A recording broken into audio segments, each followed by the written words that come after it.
Des sirènes, des chars et des hélicoptères russes, le début d'une guerre comme l'Europe n'en a pas connu depuis des décennies. Bonsoir à tous. Les livres d'histoire retiendront cette date, le 24 février 2022, début de l'invasion de l'Ukraine par la Russie.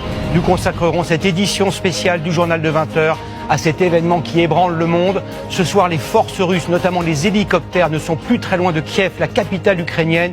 Partout, la progression de l'armée russe a été fulgurante.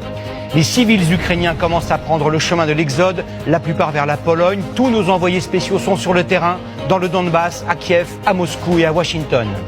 La présidente de la Commission européenne dénonce une attaque barbare, mais au-delà des mots, que vont faire les Occidentaux? Quelles sanctions contre la Russie? Quelle aide militaire à l'Ukraine? Nous poserons ces questions au ministre des Affaires étrangères, Jean-Yves Le Drian. Les 40 000 Ukrainiens qui vivent en France s'inquiètent pour leurs proches dont ils n'ont pas de nouvelles. Par ailleurs, quelles seront les conséquences de cette guerre sur l'économie française, sur le prix de l'énergie, des carburants, des produits alimentaires? Nous répondrons bien sûr à ces questions dans ce journal.